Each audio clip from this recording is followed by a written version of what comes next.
KKHT wants you to meet three of the classiest guys in real estate. I am Chris Kelso, the maestro of mortgage. I am Rob Cook, the godfather of real estate. And I'm Joe Orsack, the king of credit swing. And together, we're the Real Estate Rat Pack. Much like us, real estate right now is smoking hot. So whether it's buying, selling, or owning, you need to check out the Real Estate Rat Pack. They're here to take your calls and answer your questions live. Call now, 1-800-808-5548.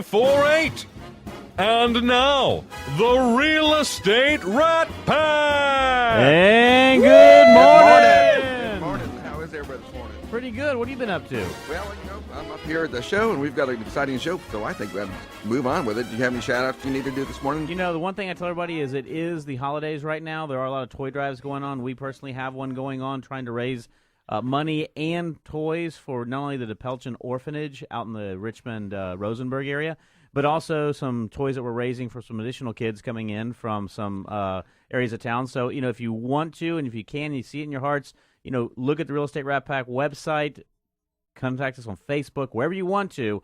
But, you know, reach out, reach into your pocket, and give these kids a great Christmas. Tell them what their number one need is right now. They have 20 kids out there. They have 20 kids out there at the DePelchin Orphanage, and one of their number one need is to buy new twin sheets, comforters, and pillowcases. Bedding for the children.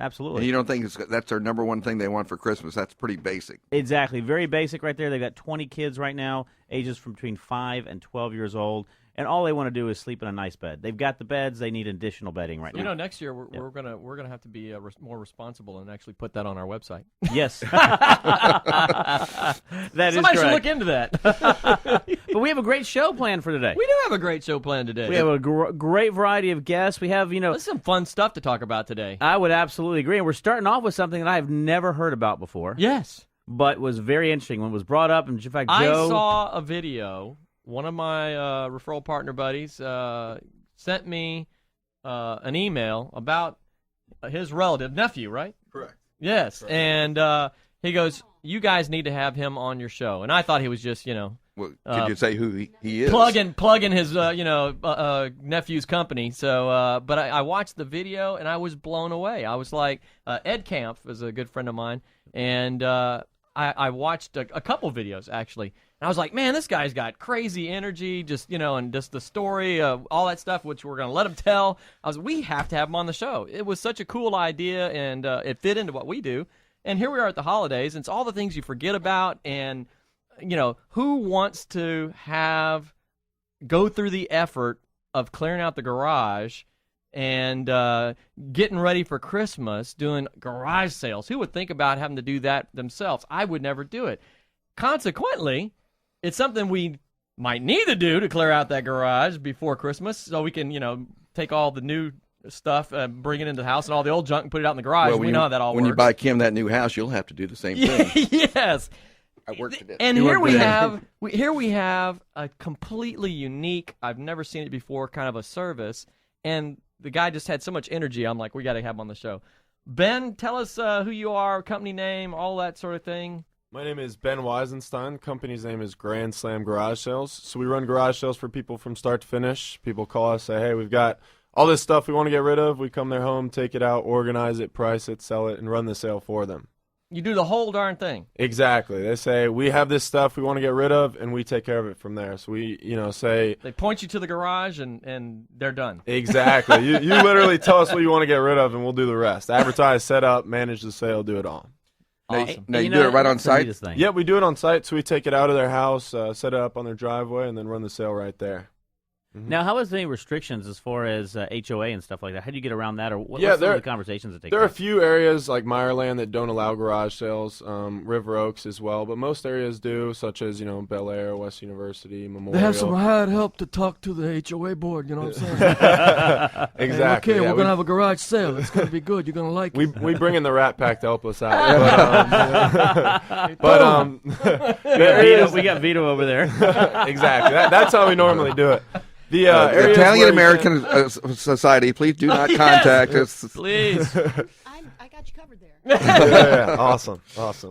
I was going to ask a question as well. So do you advertise, or is it just basically signage? How do you do that? Yeah, so as far as the garage sales, we advertise a few ways. Advertise on our Facebook page, the Twitter page. Also, we have an email following. So people come to the sales every weekend, every Saturday morning, and shoot them one email a week, and come on out. For a small extra fee, the same guys that talk to the HOA will go door to door and strongly encourage people to come. Well, I'm really interested. You get areas like River Oaks, and they want to do that. Do you have a capability of taking it off-site? Exactly. So what we'll do is for areas where you can't have a garage sale, we'll come pick up the items, put them in a warehouse, we post them online, and then sell them online for the customers. Excellent. And then talk a little bit about what that looks like. For example, a lot of times people out there they want to do a garage sale because they want to earn some extra cash, et cetera, et cetera. How do you go about the pricing process? How do you go about letting them know what they might or might not get, or how does that whole system work? Yeah, so we create a price list over the years that we're constantly, editing, and when it comes down to it, we like to tell people right away, a garage sale, the biggest point of the garage sale is to get rid of your items. When it comes down to it, we're going to make you the most money possible. However, the biggest, point of the whole garage sale is to get rid of your items. So as far as pricing, like I said, we kind of come up with a list, but one of the biggest ways to be successful at a garage sale is really knowing how to bargain with everybody that comes to the sales. So that's one of the things we really focus on, really knowing how to, bargain with everybody that comes. Yeah, someone's giving me a garage sale story the other day, and they had something priced like $10 for a really nice piece of clothing, and somebody came and said, no, garage sale price has to be 50 cents. So how do you?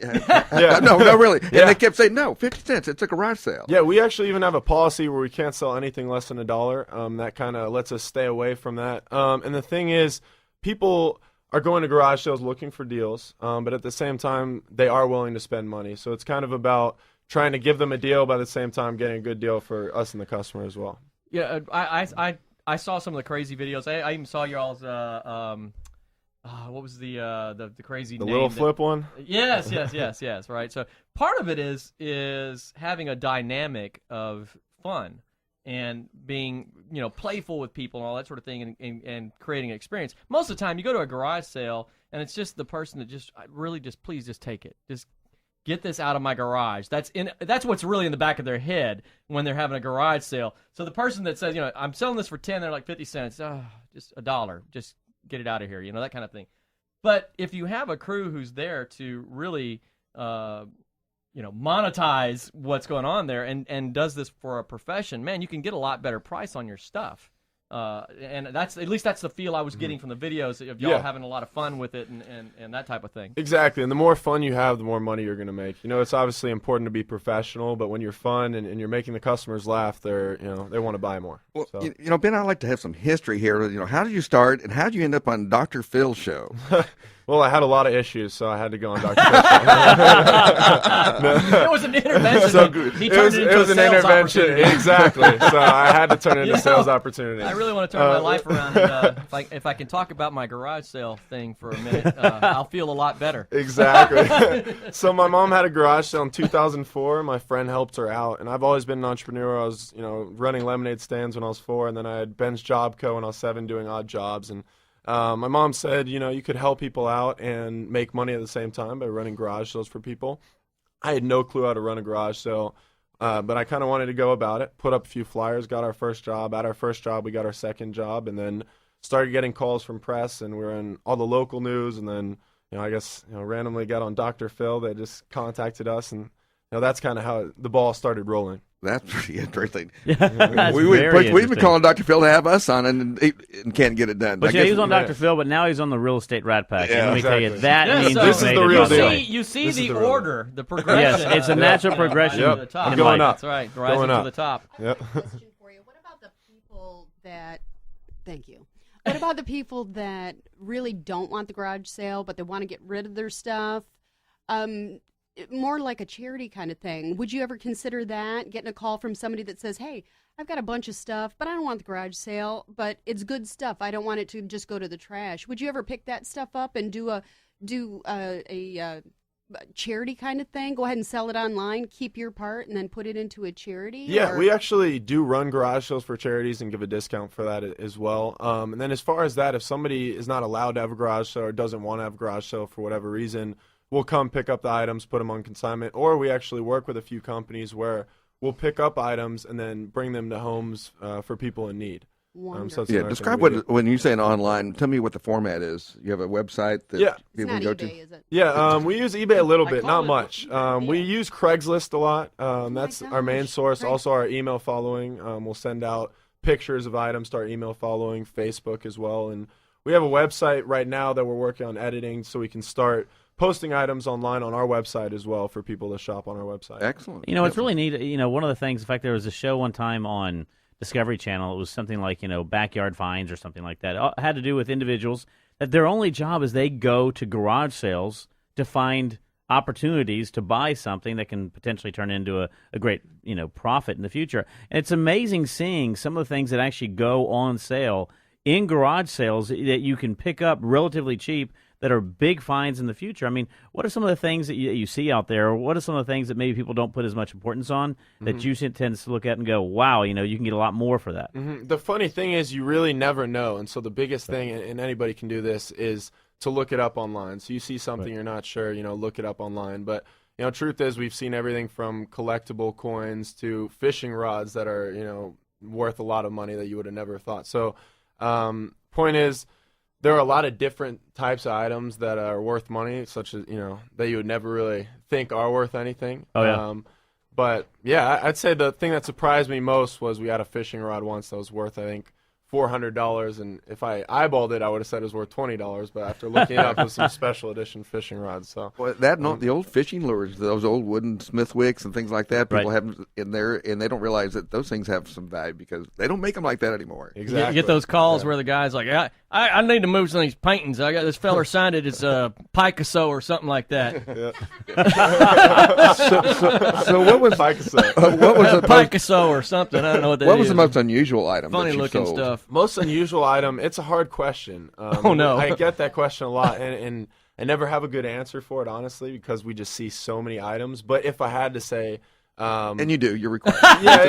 You're required to say something. I mean, one of the things, like the character Gumby, we had a life-size Gumby that was like 8 feet tall.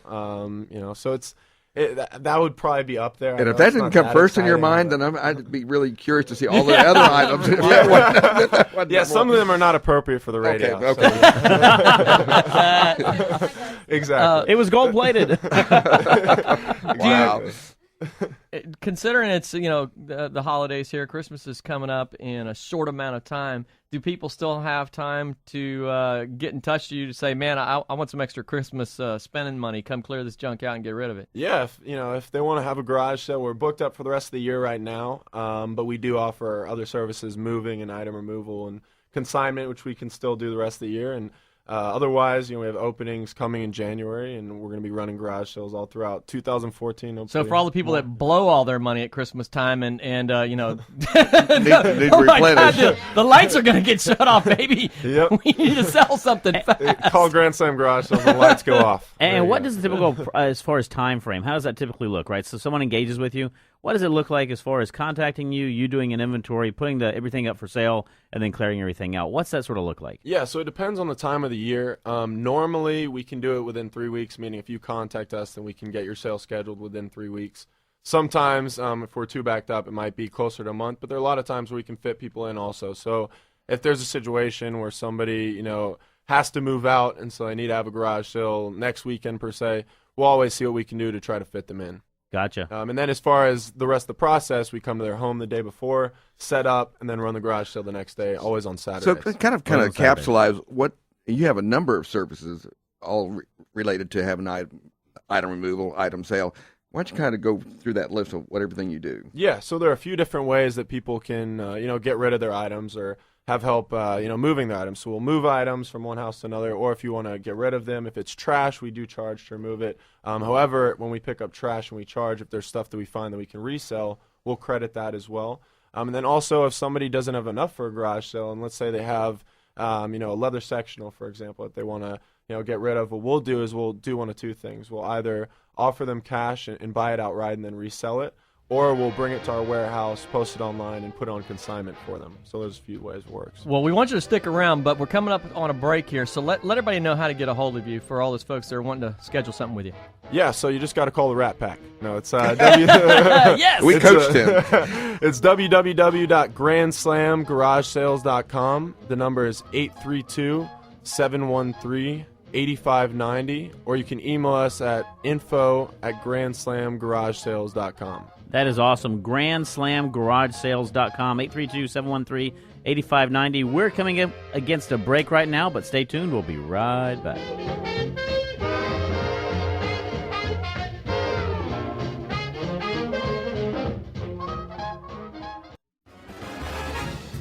Welcome back to the Real Estate Rat Pack Radio Show with Chris, Joe, and Rob.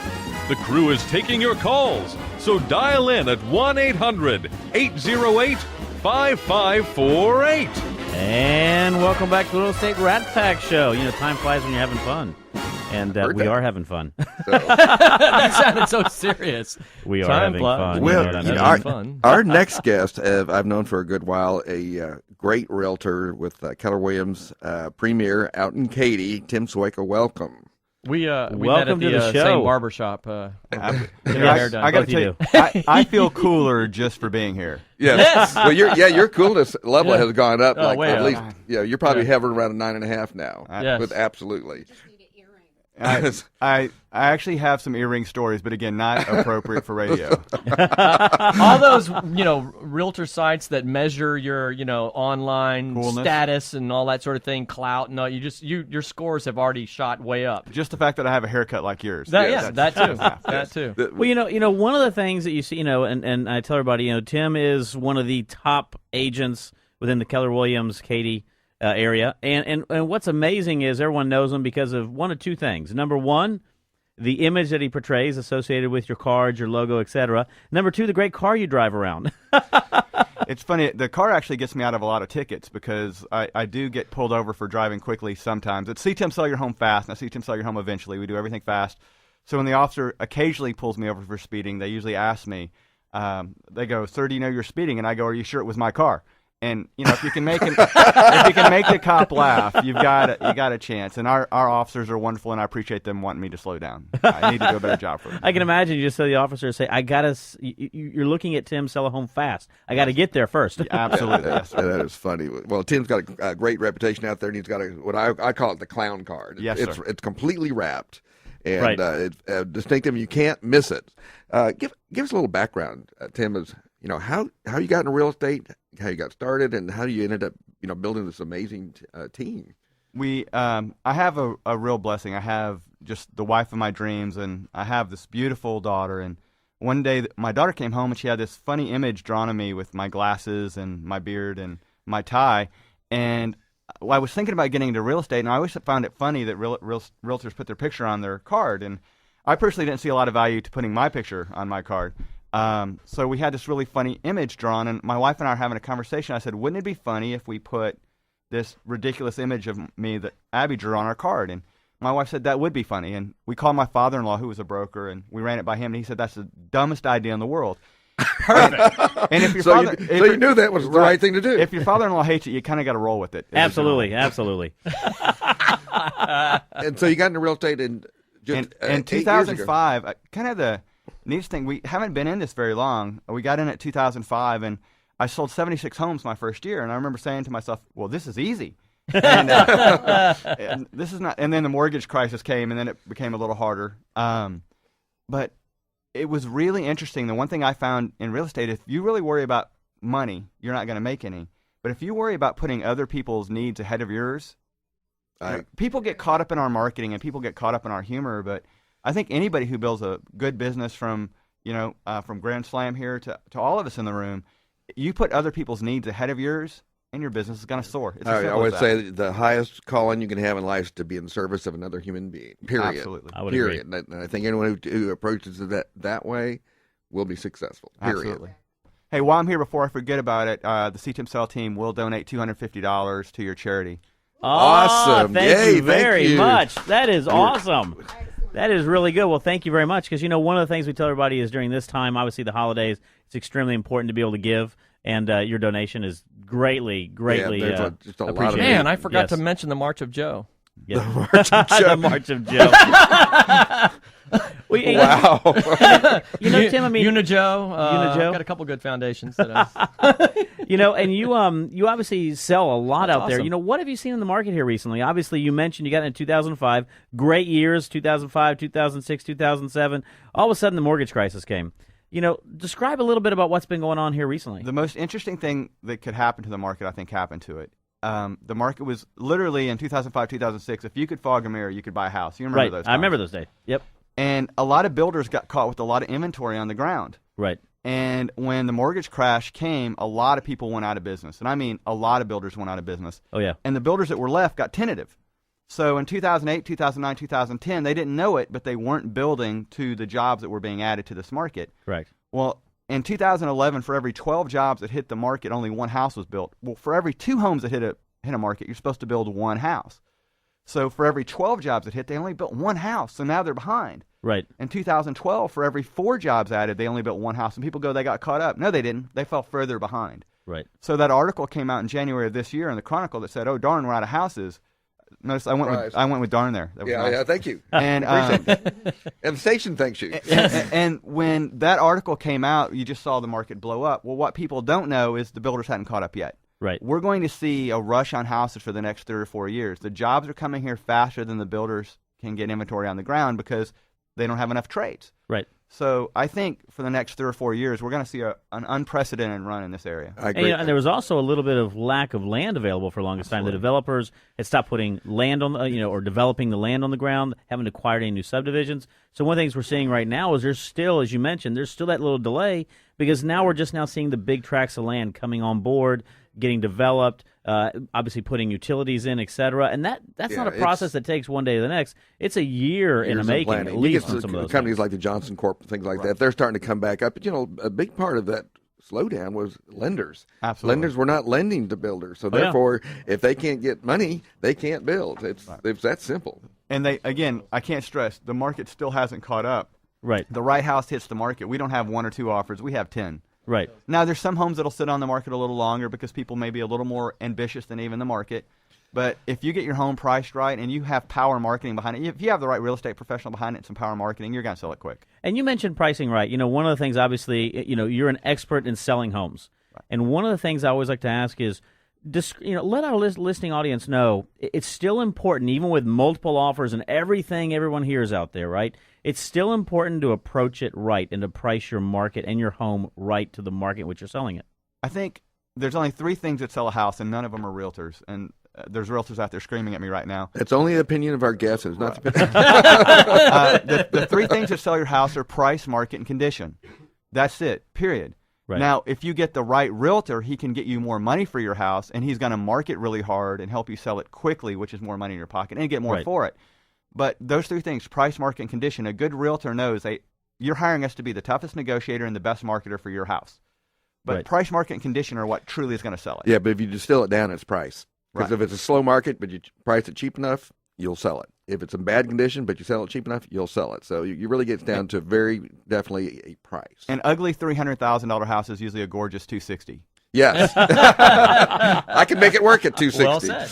So we're looking at, on this show here, we're talking about the things that people don't think about or don't want to think about during the holidays, right? Well, people always talk about how the market slows down, and I think the market slows down a lot because people are always talking about how the market slows down. I don't think that's necessarily the case. In every market, there's a pro and a con to selling, and summertime has a certain pro that a lot of people are just aware of. But as a professional, a guy that's moving a lot of houses and all this sort of thing, people are saying, well, we'll wait till the spring to put our house in the market, whatever, that kind of thing. Talk about that. Why is this a good time right now to put houses on the market, to look at buying a house, whatever? I think your life has to be, getting the most for your house is about strategy, and it's thinking things through. And we're going to have a lot of markets or a lot of jobs hit the market in January. This year, January, February, March was actually the hottest market we saw. It slowed down a little when interest rates went up over the summer. Right. So you never know what time of year is going to be the best time of year. It's going to depend on the job that flow into the market. I think the people who are going to get the most for their house, the best advice I could give them is think strategically. If you're going to put your house on the market in the summer, start thinking about it now. Call an inspector. We happen to have an inspector who is a wonderful sponsor of this show. Absolutely. Ashley Bowles Yes. is in the house, actually. Shameless plug. Ashley Bowles. I highly recommend getting an inspector in your house now and thinking through getting the things fixed so when your home hits the market, it's going to be in as good a shape as possible. Go ahead and get a realtor to come out. I know one too, but have a realtor that comes out to your house and go ahead and tell you what you need to do to get the most money possible for your house. And one other holiday tip I want to give is, like I said, it's important to be strategic, but also it's important to think things through. If you're buying a new home or have bought a new home, one thing people don't realize is most new homes have a 1-year warranty. Right. Get an inspector to come in at the 11-month mark. Get the inspector to come in, do an inspection, and your builder's going to come in and fix everything. If you do that inspection after the 1-year mark, you're going to fix a lot of things. So really think Our inspector is strategically. vigorously nodding his head in the background here. So I think it's the people who make the most money on their home really think strategically. They're thinking, I'm not putting my home on the market next week. I'm going to put it on the market 4 months from now. Go ahead and get the realtor in your house. Go ahead and get the inspector in your house. Go ahead and get the vendors in your house. So when your home hits the market, it's off the market in a short period of time. Right. I went to school in a small town, and when we got someone new in town, they were exciting because they were new. Houses are like that. You want to be the new guy or the new girl on the market, and you don't want your home to sit on there a while. So when it hits, it needs to be ready to go, period. And, and one of the questions you mentioned earlier, obviously, as you said, at the very beginning of the year, rates were a little low, and then they moved up a little bit. I still tell everybody, and what's your opinion of this? Rates are still extremely low. They're still fantastic. When I graduated college, if you could get anything below a 10% rate, that was fantastic. And now people are griping about 4.5 or 4.75. It's $20 or $30 a month. It's not a lot of difference on most houses. I have an investment property that I just bought, and it was one of the best things I just bought. And I could have actually gotten a lower rate on the house, but my person came to me and said, okay, we can give you a lower rate, or we can kind of reverse it out, and I can pay basically all your closing costs, and you pay a little higher rate. Well, I know I'm only going to own that home 7 years. Right. It would take 10 years to get the money they gave me in my pocket back, $20 or $30 a month. Correct. It's not about – the rate is important, don't get me wrong. But people get caught up in that. Don't. The rates now are as low as they're ever going to be. No, I would absolutely agree. And, and don't get caught up on and I told everybody also, on the waiting for it to go back low. It's not going to go back there. The probabilities of it continuing to move up are a lot higher than any probability of it going down. I would not want – and the government does a lot to help set rates. I would not want to bet on what the government's going to do. Well, they're indicating that they're not going to be buying mortgage-backed securities anymore, and so that's going to change the market. No, I would never feel good waiting around for what the government's going to do in my future. So if there are good rates out there now, grab them. No, a whole other show right there. Yes, no, I would agree. But we are going to be coming up against a break right now. Tim, let us know how we can reach you if you don't mind. It's real easy. We try to make it easy to get in touch with us. 877-313-SELL. 877-313-SELL. Of course, ctimsell.com is easy to find. But 877-313-SELL is the best way to get in touch with us.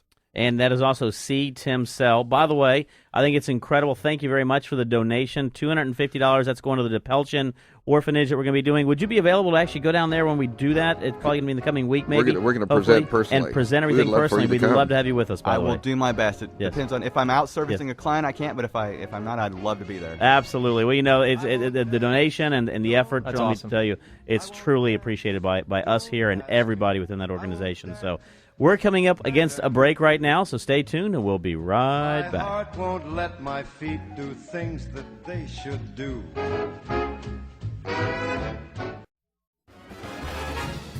Welcome back to the Real Estate Rat Pack Radio Show with Chris, Joe, and Rob. The crew is taking your calls, so dial in at 1-800-808-5548. And we are back to the Real Estate Rat Pack Show. we talk Remember, about during this the is break. a live show, by the way. You can call us the at things 800. we talk about during the break. Yes. You can call us at 800-808-5548. We've always wanted to do a show called Between the Break because a lot of fun stuff goes on between the break. Remember, we talked about that one time. We should have a CD that we sell on the website for off-the-air shows. I don't know if we could. It would be pretty. Well, it depends on you. We have another great guest coming up here. And it's really interesting. Is the agent in my office, Brenda Williams, was talking to me about a lease that she's working on, and it's her brother with a pool company. I go, you know what? We've been wanting a pool company on the show for a very, very long time. Dave Snelling, welcome to the show. Thank you. Thanks for having me. And people are going to go, why do you want a pool company on? Well, you know what I know this time of year, because I used to be a pool owner, and I know the things I didn't do coming into the winter time, the holiday time. And so I want to talk with you about that. Let's talk about what people need to be doing in maintaining and keeping their pool in top condition. Well, Rob, this time of year, a lot of people are not remembering their pool in the backyard because it's so cold outside. They're not thinking about swimming. They're thinking about shopping, and in fact, they need to still pay attention. There's a lot more foliage falling in the pools, a lot more debris. The baskets are clogging up, so you still need to pay attention and still maintain the pool. Chemistry is still important. So what do you say the biggest thing that happens during the wintertime to a pool? Well, just like I said, it gets filthy. Everybody has huge trees in the backyard, and it's just we do a lot of pool maintenance. We've got 7 routes that we run, and we are finding just 3 feet of leaves in a pool in a single week. I remember the last pool I owned, I had 2 acres, that had 75 pecan trees, and sometimes that pool was a magnet. I'd always find the pool monster dead on the floor, on the bottom there.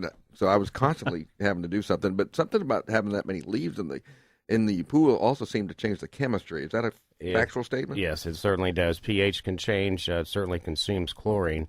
So you don't want to leave that trash in the bottom of the pool because, again, it changes the chemistry. However, it also is going to stain the plaster once you finally get around to cleaning it up. Then you're going to have stain removal to deal with and plaster deterioration. Yeah, and I have a question also for all the listening audience out there, either the ones who are going to be installing a pool or those who have pools. What is the main difference between a saltwater pool and basically a freshwater pool? I mean, what are some of the maintenance differences associated with that?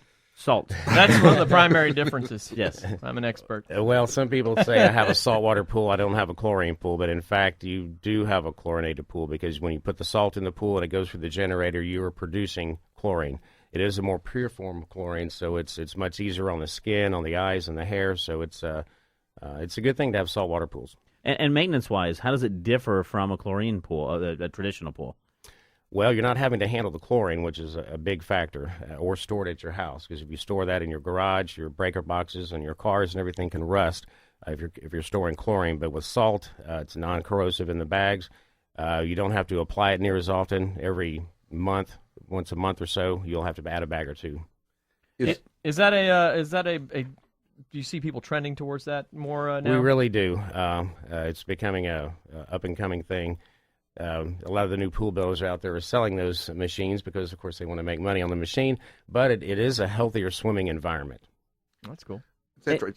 I'm sorry. No. And my question is going to be is during the winter, what's the variations during the winter? I mean, obviously you have all the stuff that's going to happen to a pool on the top, right? You've got leaves falling in, et cetera. But also, how do they perform differently in the times in which they're not used, like right now?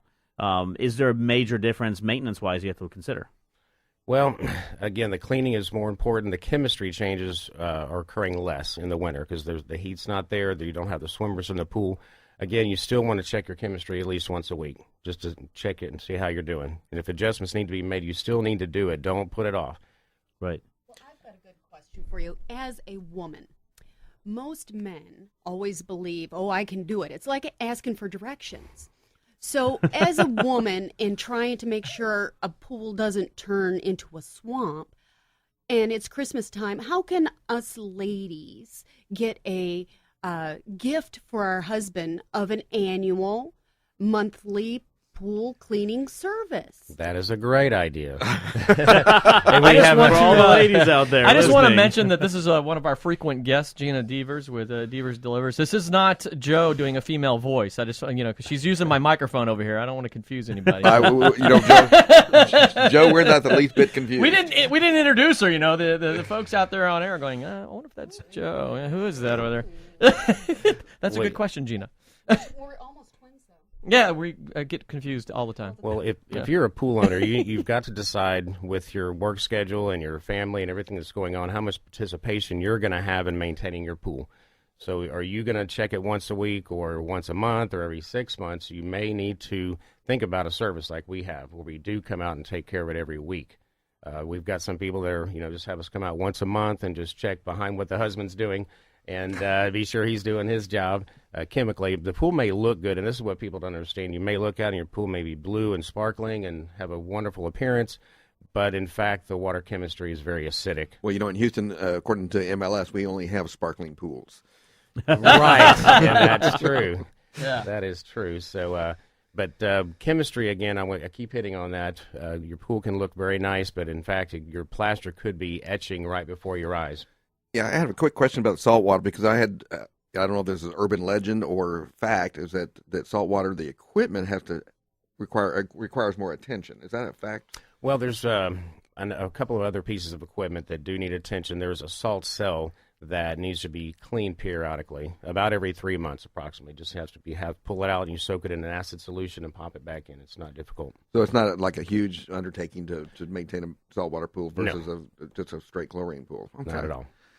Excellent. And one of the things, obviously, it's really neat because obviously having a pool during the summer is great. You get to walk outside there, get to have the kids, etc. It's the winter, as you mentioned, everyone forgets about it right there.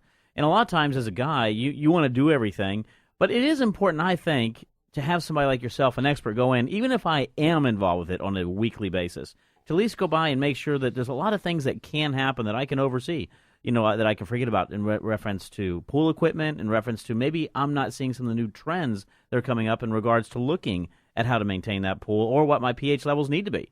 What is your suggestion to people who are very involved with the pool? Would you agree with what I'm saying? Yes, I know a lot of homeowners have had, chemical classes or pool school, as we call it, where they've been trained. Too cool for pool school? Maintain their pool. They still, your bathing suit. Yeah. That's it. You still need to go down and have your water tested at a pool company that has a water testing facility. It's generally a free service they offer, and just to check behind yourself, because a lot of the homeowner kits only test for pH, chlorine, and alkalinity, and there's several other factors that we'll find on a professional lab that still need to be monitored. I was just going to ask that. Is that this show we're big proponents of working with experts and that whole you don't know what you don't know thing, and what you don't know can cost you. That's right. Can hurt you, right? So what do you see some of the common things? This time of year, people forget about the pool and all that sort of thing. What are some of the common things that are costs to the consumer that you come behind and go, well, if you only had somebody working on this that knew what they were doing? Right. Well, the chemistry issue, filtration. If you don't backwash your filters or clean your cartridge filters and you let them continue to run, then you're going to damage the grids inside. You're going to blow out the cartridge filters, and you're going to be spending, hundreds of dollars to repair that if you don't just keep up with the regular backwashing. It's very important. Gotcha. So let's talk about what does it cost to maintain. Say you put somebody on a say biweekly during the winter time, and do you base it on pool size or Yeah, we kind of factor a little bit of everything in. Pool size, the amount of trees overhead. Do you have an automatic cleaner on the inside of the pool? Salt systems, that's important too to have. So the cost is going to vary between around $150 to $180 a month for an average backyard pool. And that would be 2 visits a month? Well, that would be once a week. Okay. So you're about $100 a month otherwise, every other week. So that seems like a reasonable thing to ensure that your pool is going to be in good condition, because you also do rehab of pools. So I imagine a lot of times when you come out to do a rehab, you look at it and go, this probably didn't need a rehab, but you let the leaf sit at the bottom, and now it needs to be replastered and things like that. So yes, $100 versus rehab. So what would a typical rehab say? If you had to come out and replaster the bottom of let's say, an average-sized pool? It's going to be $2,500 to $4,500 to resurface, depending on which surface you choose. Now, we offer white plaster, which is the standard plaster everybody's used to, and we have one that has a 2-year bonding warranty and a 6-year bonding warranty. But we also have upgraded surfaces like Diamond Bright and Pebble Tech. Yep. Is that a more durable surface? Much more durable. And that's what you have in yours? Lifetime, isn't it? I think that's got a 10-year warranty on it. But, I mean, you don't have to redo it. I mean, the warranty is 10 years, but our little guy that sold it to us said it's good for... It should last a lifetime. I'm sure that's what he said. Now, the Pebble Tech is the one that has the texture to it, sort of like the little bitty... Small little pebbles. Little pebbles to it, right? Exactly that is. Right, it's not a cementitious surface. It's more of a rock surface. In a lot of areas, we sit on alluvial soil, and which is, moves quite a bit, and Yes. so I noticed that in some pools I've gone to the houses and I see the coping is starting to get gaps and things like that. What can happen if people don't Alluvial address that? soil. Alluvial- Word of the day. That, This show brought to you by the sponsors of Alluvial. Well, yes, our soil here is what we call gumbo, and it tends to move and shift. The main thing is you have proper expansion joints in your decking. Expansion joints every 8 feet in the decking, and expansion joint around the perimeter of the pool between the decking and the coping is very important, because what happens if you don't, then the decks shift towards the pool, they end up pushing off the coping, cracking the tile, and you end up with a big mess. and the water kind of gets in there and starts. Well, yes, when the water level comes up, it goes out of the crack, and then under the deck that has already been shifting, and it makes it move even more. So there's just a litany of things that can occur during that time. So that's really important to keep an eye on that. Make sure that if you have cracks or things like that, is that something you can come in and You bet. fill back in, things like that. So Right. you look like you're percolating over there with a question. You know, I was thinking about this. One of the things, do you go in, let's say someone doesn't have a pool and they're looking at installing a pool. Obviously, there's really good professional pool companies that install pools, et cetera. But what you mainly focus on, obviously, is the cleaning, the chemicals, the repairs, and the renovation. But if someone wanted to contract you to go in there and as a consultant and say, are they truly doing the right thing? Is that something you could also do? Absolutely. And actually, just before the radio program earlier this week, we've are back in the works to go back into doing the building. We've had so many requests last year; it's incredible. So we are about to jump back in it. Oh, I like to hear that. Announced here on the Real Estate Rat Pack. That's right. Breaking Announced here, news. breaking news. Olympic Pools and Spa Plus is going to get back into building pools. I like to hear that. Well, let's talk about how can people get a hold of you. That's real easy. Our phone number is 713-782-6776, and our website is olympicpoolsandspas.net. OlympicsPoolsAndSpas.net. And how long have you all been in business now? 31 years. Okay, so you got a little bit of experience. Family there, owned so- and operated, right. We have our service center is not far from here in the Galleria area. My brother has a retail store that's in the Conroe Willis area. And our third location we're going to be opening here after the first of the year is going to be in Sugar Land. That's one that Brenda is working on. Yes. A new lease for you. Yes, she is. That is awesome. Well, again, look them up, Olympic Pools and Spa Plus. That, again, is David Snelling. You can go online, look them up at olympicpoolsandspas.net. Again, we're coming up against a break right now. Time that flies happen? when you are having fun. We'll be right back. Good job. Scarlet billows start to spread. Welcome back to the Real Estate Rat Pack Radio Show with Chris, Joe, and Rob. The crew is taking your calls, so dial in at 1-800-808-5548. And welcome back to the Real Estate Rat Pack Show. Time flies when you're having fun. We're already on our fourth segment. I know, it's amazing. Open mic segment. It's always interesting. Our guests always say after their session's over, they go, "It's over." What just happened to me? What just happened? Well, we Why so affectionately call fast? it that you've been rat packed. That's the affectionate term for that. So this is the time we're going to open it up and maybe start with Tim. That this time of year you come up with unique situations. Let's talk about how you address those things that happen. People are saying, you know what, I've got my family here, and somebody made a showing through our centralized showing service, and I didn't want them to come in. And I mean, there's a lot of things that go on this time of year that's different. The best time of the year to sell your house is summertime. I mean, make no mistake about it. April 16th, the after tax day, best time to put your home on the market. But the second best time is right now. Yeah. And don't start now if you're planning to put it on at Christmas. But people are trying to get in their homes to get the tax break, because there's a big tax break if you close by December that you don't get for a year if you close in January. So we see people try to get in their homes right now, so try not to turn down showings. Make your home look spectacular. If you have guests, let them know that they might be leaving briefly.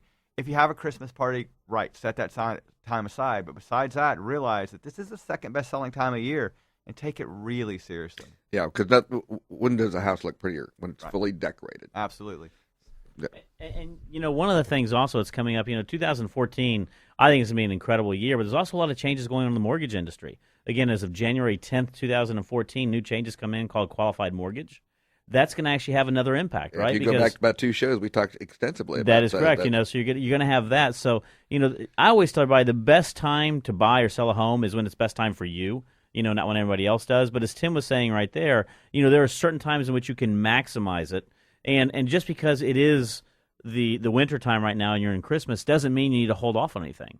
You still need to be proactive. And even if you're not planning on selling it this month or next month, as Tim said, start that proactive process to get it on the market whenever you need to and plan accordingly. One thing I want to say, which is interesting, the number one thing that stops homes from selling is smell. People think it's decor, it's smell. If someone walks in a house and it smells bad, your home doesn't sell. There's no time of year that your home smells better than Christmas. That's true. It's just a fact. So it hides a lot of other smells sometimes. Time of year. So it is a phenomenal time to have your home on the market. Again, don't call me today if you want to sell your home next week, but if you have to sell your home at the holidays, it's not the end of the world. It can absolutely happen. Well, we're going to give a shameless plug to a very dear friend of mine.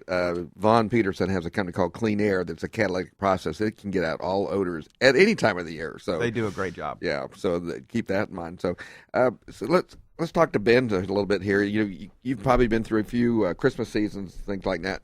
What is unique about this time of year for your business? Yeah, I mean, what's unique about this time of year is, there's a lot of people, like you said earlier, that are trying to make some extra money for presents. Then also, there's nothing wrong with finding presents at garage sales as well, because you can find not only good deals, but very unique items. So when you're out Christmas shopping, you go, I don't know what I'm going to buy yet because I hadn't found the right gift at the estate sales or the garage sales. Yeah, go to a garage sale and estate sale, and you're sure to find something weird. So. And as you mentioned, it's funny because what happens is all of us do the same thing, right?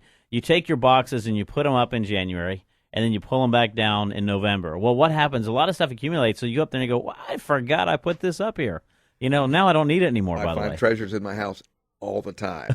Exactly. Well, Rob, you're a treasure, aren't you? Yes, of course. I'm a seasoned treasure. A seasoned treasure. You'd be surprised what you find, too, when you start going through your attic and garage and start opening all those boxes. So. Do you guys get particularly busy at this time of year? Is this like a heavy season for y'all? We're pretty consistent throughout the year, but the busiest season is January to March, and then again about May to August. Gotcha. So those are kind of the two busiest parts of the year. I would definitely imagine, in my mind, that this would be a busy part of the year. Mm-hmm. People wanting to move out stuff before the holidays, again, to get the extra Christmas spending cash. Mm-hmm. I mean, I could see all sorts of And motivations. a lot of times extra space. I mean, right. Space exactly. Well, and a lot of times also individuals who are buying or selling a home, oftentimes they're buying a new home, they're having to sell their existing home. What a great thing to do. Instead of having to go through and worry about what am I going to do about this or how am I going to do it, you call Grand Slam, and then they come in and take care of it for you. You get to even sometimes make some money off of it by doing it that way. Whereas a lot of times people don't think that way. They end up just putting it out there, putting it on the sidewalk and letting somebody come and pick it up in the afternoon. You can call Grand Slam, make some money. It can pay for maybe some moving expenses. It also allows you to clear out your home a lot easier than not having them. I'm baby boomers, and that we're the accumulators. And now I find myself as the purger. And so I'm constantly looking for things I can get rid of this. There's I therapy don't need for that. And every time my daughter visits me, I give her part of her inheritance. Sometimes, good way to say it. Sometimes against her will, but while you're here, take this home with you, something like that, because I really am kind of that. Yeah. And so I'm sure you probably see people, baby boomers, that are saying like, you know what, I don't need this stuff, or I'm downsizing. And you see a lot of that. Do you see that, Tim? A lot of downsizing. We were talking earlier before the segment, and we talked about off-segment stuff. I think it's important to mention it here. I think there's a whole industry built off guilt, and that industry is the storage industry. And you put things in storage that you just don't want to tell someone else you gave away, and you're paying $80 a month to store something that might be worth $15. And I think the best thing you can do is clear out that storage unit. Get rid of that stuff. Call Grand Slam. Call Grand Slam. Yeah, that's the best thing you do. But also, when your house is going to go on the market, clutter is something that just absolutely kills us. So I definitely want to throw in here and say, before you put your home on the market, get rid of the clutter. It's the best thing you can do. Yeah. Well, there's a lot. I know your book's solid already, so this is, I guess, future talk. But something our pastor challenged us to do this year, which I thought was really cool.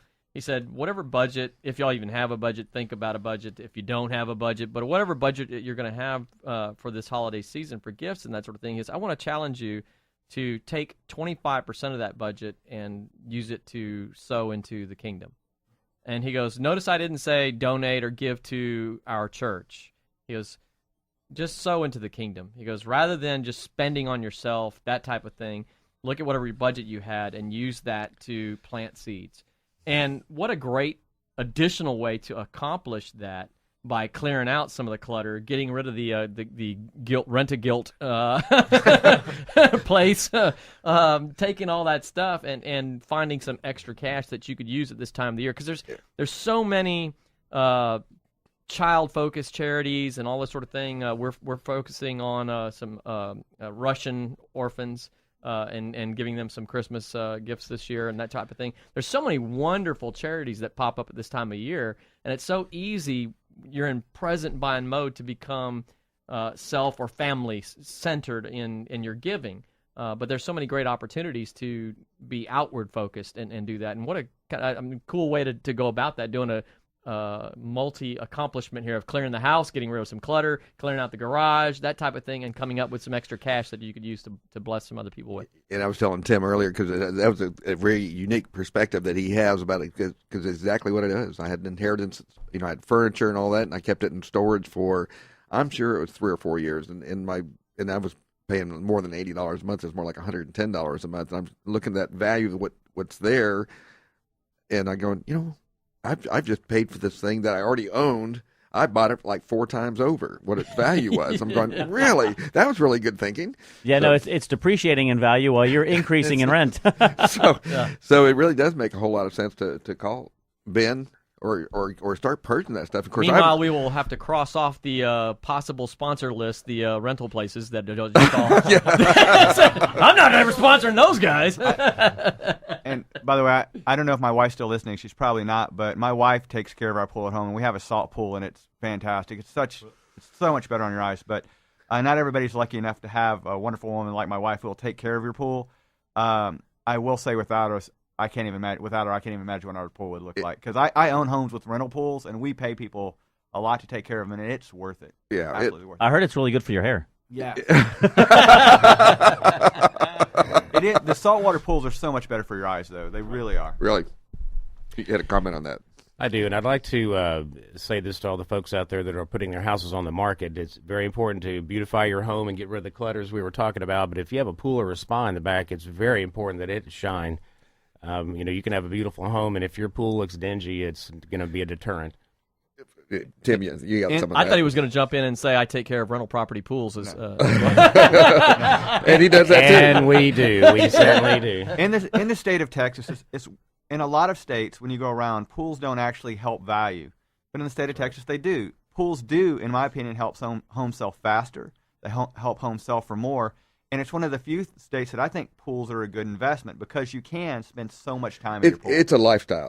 I tell people, if they're going to buy a pool, you're buying a pool for yourself and the entertainment of your family and your friends. You don't expect to get 100% back. If you got back 25%, you've done well. But you've got a lifestyle, and people that have a house that has a pool already in it, they're looking for a pool.